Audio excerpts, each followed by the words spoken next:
Sagar pictures నిర్మిస్తున్న శ్రీమద్ Bhagavatam cinema ముహూర్తానికి తెలంగాణ ముఖ్యమంత్రి రేవంత్ రెడ్డి హాజరై సినిమాకు ప్రభుత్వం పూర్తి మద్దతు ఇస్తుందని ప్రకటించారు.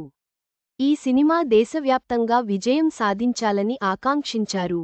టాలీవుడ్, బాలీవుడ్ కాకుండా హాలీవుడ్ చిత్ర పరిశ్రమకు తెలంగాణ కేంద్ర బిందువుగా ఉండాలన్న లక్ష్యంతో సినిమా రంగానికి సంబంధించి ప్రత్యేకమైన చాప్టర్తో తెలంగాణ రైజింగ్ -2047 విజన్ డాక్యుమెంట్ రూపకల్పన జరుగుతోందని ముఖ్యమంత్రి రేవంత్ రెడ్డి తెలిపారు.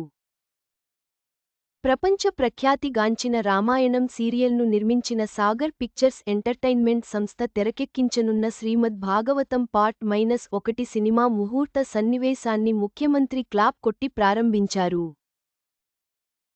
రామోజీ ఫిల్మ్ సిటీలో జరిగిన ఈ కార్యక్రమంలో శాసనమండలి chairman Gutha Sukender Reddy, assembly speaker Gaddam Prasad, మంత్రి కోమటిరెడ్డి వెంకట్ రెడ్డి, సీఎం సలహాదారు వేం నరేందర్ రెడ్డి, సుప్రీంకోర్టు మాజీ న్యాయమూర్తి జస్టిస్ చలమేశ్వర్తో పాటు సాగర్ పిక్చర్స్ ఎంటర్టైన్మెంట్ ప్రతినిధులు ఆకాష్ మోతీ సాగర్, అమృత్ సాగర్, సీఈఓ ఆకాష్ సాగర్ చోప్రాతో పాటు నటీనటులు, యూనిట్ సిబ్బంది పాల్గొన్నారు. ఈ సందర్భంగా ముఖ్యమంత్రి రేవంత్ మాట్లాడుతూ, రామాయణం, భాగవతం, మహాభారతం మన జీవితంలో, సంస్కృతిలో ఒక భాగం. అలాంటి గొప్ప దృశ్య కావ్యాన్ని తెరకెక్కించడం అందరికీ గొప్ప ప్రేరణను ఇస్తుంది. భారతీయ వసుదైక కుటుంబం గురించి ఒక భావన కల్పించడానికి శ్రీమద్ భాగవతం సినిమాను తెరకెక్కిస్తున్న సాగర్ పిక్చర్స్ సంస్థకు అభినందనలు. 40 ఏళ్ల కిందట రామానంద సాగర్ గారు నిర్మించిన రామాయణం సీరియల్ దూరదర్శన్లో వస్తుందంటే రోడ్లన్నీ నిర్మానుష్యంగా ఉండేవి. ఆ సీరియల్ వల్ల దూరదర్శన్ ప్రజలకు చేరువైంది.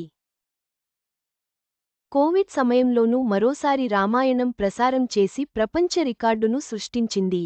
ఇప్పుడు మూడో తరం వారు శ్రీమద్ భాగవతాన్ని సినిమాగా తెరకెక్కిస్తున్నందుకు అభినందనలు. ఈ సినిమా విజయవంతం కావాలి. రానున్న రోజుల్లో రామాయణం సీరియల్ను మించి రికార్డు సృష్టిస్తుంది. దేశంలోనే అద్భుతమైన సినిమాగా రాణించాలి.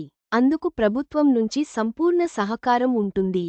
ప్రతిష్టాత్మక చిత్రాన్ని రామోజీ ఫిల్మ్ సిటీలో నిర్మించడం సంతోషకరం.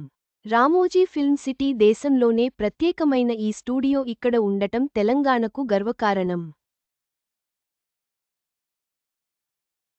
తెలంగాణ రైజింగ్ 2047 డాక్యుమెంట్లో రామోజీ ఫిల్మ్ సిటీ స్ఫూర్తిగా ప్రణాళికలు రచిస్తున్నాం అని ముఖ్యమంత్రి చెప్పారు. ట్వీట్ ముఖ్యమంత్రి రేవంత్ రెడ్డి ఆశీస్సులతో శ్రీమద్ భాగవతం సినిమా భారీ విజయం సాధిస్తుందని ఆశిద్దాం. తెలుగు సినిమా రంగానికి ఇది మంచి శుభసూచకం.